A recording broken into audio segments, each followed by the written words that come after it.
All right, it's time for me to eat a little bit of crow when it comes to one of the takes I had in the preseason that has aged absolutely horribly, that the LA Kings were not going to make the playoffs this year. The Kings are, in fact, a certified wagon. They're not only one of the best teams in the West, they might be one of the best teams in the entire NHL.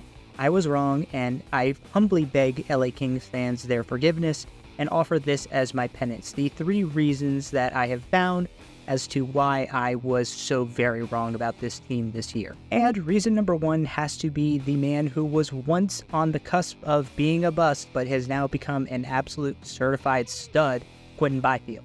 22 games into the 23-24 season, Quinton Byfield has 6 goals and 18 points. That is almost equaling his point total of 22 from 53 games last year, and eclipsing his second-year campaign where he had 10 points in 40 games.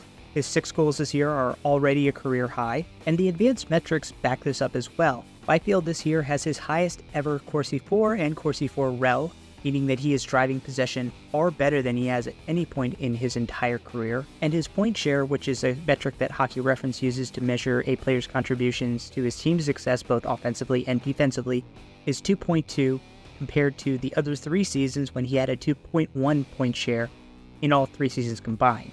That's right, in 1 year, Quinton Byfield has outproduced his previous production from 3 years. He's done in 22 games what he did in 99 games in his previous 3 years. The long and the short of it is, I thought that Quinton Byfield was going to be one of the worst second line forwards in the entire NHL, and this year he has been at least serviceable, potentially bordering on above average.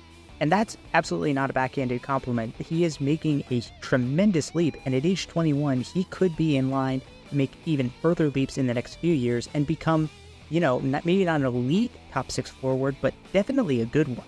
Reason number 2 that the LA Kings have made me look so silly is the emergence of their young defensemen, particularly one.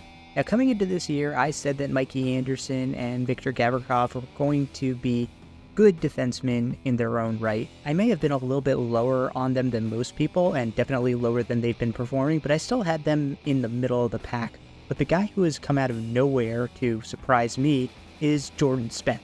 Now, Spence spent most of last year in the AHL, so I really didn't think much of him making the starting lineup. I know he had a productive enough rookie year, but his sample size in the NHL was so limited, I really didn't have anything to go off of, so I projected him to be a below-average third-pairing-ish defenseman, and he has been anything but that. Spence has already proven himself to be a very good defensive defenseman with very, very strong possession metrics. He may not be a scoring machine, he has no goals and 9 assists this year, though that is a career high, but he's an incredibly responsible player in his own zone with a 62.9% Corsi 4%.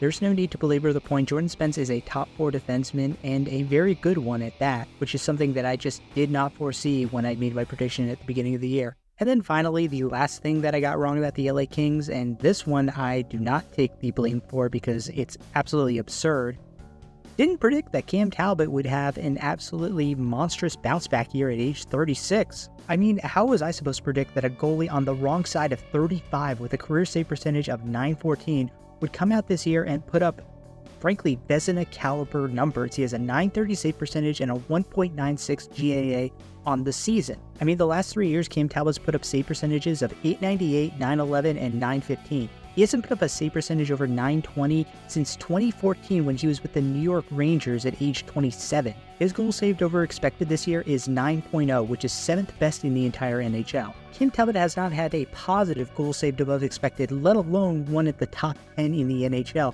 since 2016-2017 when he was with the Oilers. Cam Talbot right now is 17th in the entire NHL in point share, meaning that the stats consider him to be more integral to his team's success than players like Nathan MacKinnon, Jack Hughes, Mikko Rantanen, Connor Hellebuck, Alex Brinkat, William Nylander, and Austin Matthews. Talbot has been one of the best goaltenders in the entire NHL this year, which just seems unfathomable to me. When I was ranking goaltender tandems coming into this year, I had the LA Kings, which is Cam Talbot and Phoenix Copley, ranked 23rd. And Copley hasn't been great, but Talbot's made up for that. He has been one of the best stories of the NHL season that nobody is talking about. And while I was wrong to dismiss Quinton Byfield taking a jump and Jordan Spence emerging to become a legitimate top 4 defenseman, I'm not going to sit here and say I was wrong for thinking that a 36-year-old journeyman goaltender was suddenly going to become a Vezina caliber player in 1 year. But yeah, LA Kings fans, I was wrong. The team is really good, and they're a team with a bright future, especially with young core players like Byfield, Spence, along with Callian and Anderson. This could be a team that is fun to watch for a good number of years. So take your victory lap. You were right, and I was wrong.